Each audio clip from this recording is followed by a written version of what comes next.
deeper. I mean, Go spent 30 years exegeting Hebrews. You think you got it bad. I mean, he preached for 30 years in his church on Hebrews. And I've got his commentary. It costs $250. It's worth every penny. It's better than the 250 other commentaries I bought on Hebrews. Here's what Go said. He said, this text reminds me of the doctors of ancient days who used to prescribe that adults who are critically ill to nurse upon women's breasts. That's bizarre. That's what the text wants you to think. You are adult Christians, at least ought to be, outwardly, and you're still nursing on mama's breast. That's why I say it's pathetic. And that's what the text implies. It's pathetic. Some are so lactose dependent in spiritual things they will not accept any attempt to grow deeper. Jesus said the Pharisees, the old law teachers of Judaism were this way. In Matthew chapter 9, verses 14 through 17, it'll be on your screen. It says, then the disciples of John came, saying to him, why do we and the Pharisees fast, but your disciples do not fast? And Jesus said to them, the attendants of the bridegroom cannot mourn as long as the bridegroom is with them, can they? But the days will come when the bridegroom is taken away from them, and then they will fast. Now let me stop right there. He's saying, you guys fast because you're yearning for Him and truth and God, and I'm here. So the ones who are with me don't need to fast, they need to join me and glory in me. Now he's going to say, but see, this is too deep for you guys. You can't grasp this. And he gives an illustration of what happens when the hardened, calloused, old, milky Christian gets deeper truth. Here's what happens. The hardened, old, calloused, moss-backed deacon, still on milk. We don't have any of those. I mean that. We don't have any of those, as far as I know. But there's a lot of them out there, and they get some new truth. Here's what happens. Verse 16. But no one puts a patch of unshrunk cloth on an old garment, for the patch pulls away from the garment, and a worse tear results. He said, if I try to give you the deeper truth, it's like putting a patch that's never shrunk or hasn't shrunk yet on an old garment that's already done all its shrinking. You sew it on there, then you wash it a couple of times, then that new patch shrinks and it tears a bigger hole. It just tears everything up. Then he gives another illustration. Nor do men put new wine into old wineskins. Otherwise, the wineskins burst and the wine pours out and the wineskins are ruined. But they put new wine into fresh wineskins and both are preserved. He said, you take somebody hardened in the shallow first principles, milky truths of Judaism and pour in the deeper truth of Christ fulfilling all of that.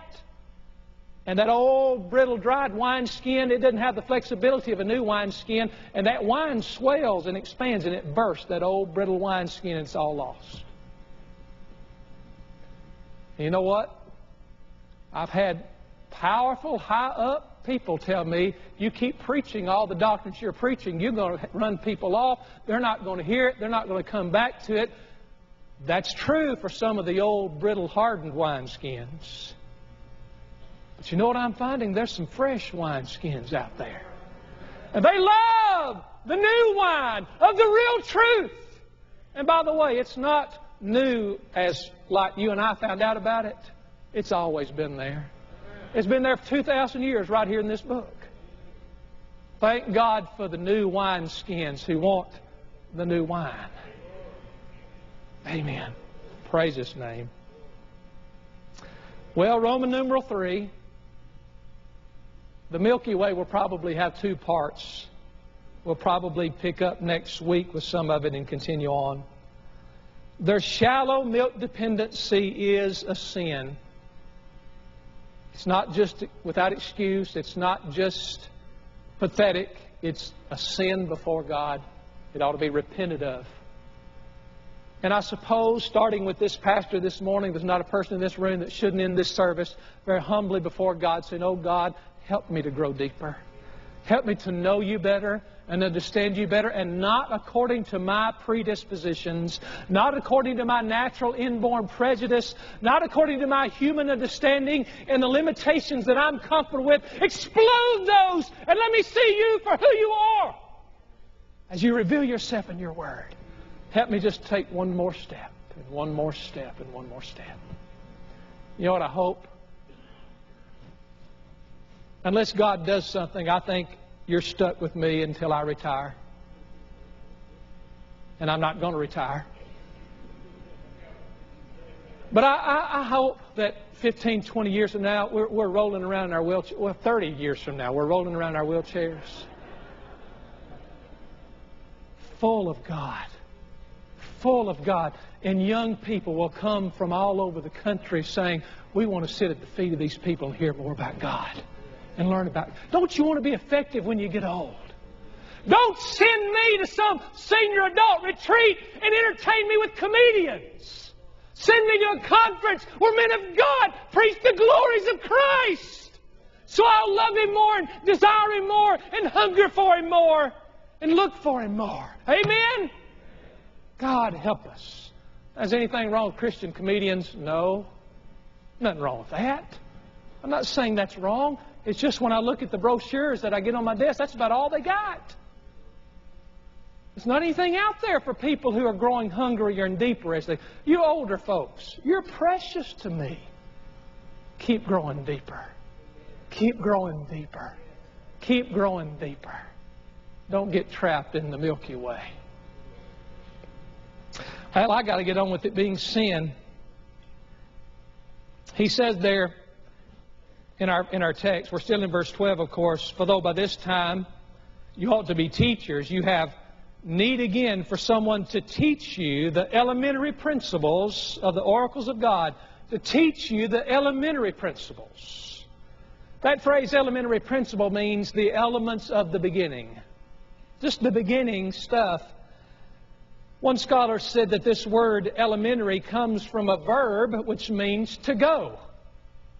And he explained it this way. He said, a child's first demonstration of strength is that he feels his little legs and he stands up and he goes. I don't know where he's going, but he's going. And that's what this means. It's just the first thing, the first part. This is a phrase that's used in the arts. It means the first principles you must have before you go forward. For example, if you were taught to be a painter, there's things about the canvas you must learn first, and different types of brushes and different types of paint, and all that's the first principles, or you'll not ever be a good painter. But you don't stay there. I mean, if your mom and dad send you to school to learn to be a painter, and a year later you've had a lesson every week, and they're paying big bucks, and they ask you at the end of the year, now what have you learned? They say, well, here's a wide brush, and here's a narrow brush. Well, honey, what have you painted? I haven't done that yet, but I love this part of it. I love the difference in the brushes. And then you got oil paint, and you got whatever other kind of paint. You say, I don't paint. And you'd say, this is wrong. You've wasted my money. Yes, you've got to know the basics, but you're never meant to just stop in glory there. Elementary schools, same word here. Elementary schools teach first principles. Math, 2 plus 2 is 4, addition, subtraction, going up a little later to multiplication, maybe in division. And English, this is a noun, this is a verb, this is a simple sentence, etc., etc. The first principles. All Christians have to have their first principles. Then he adds something that shows you the way to the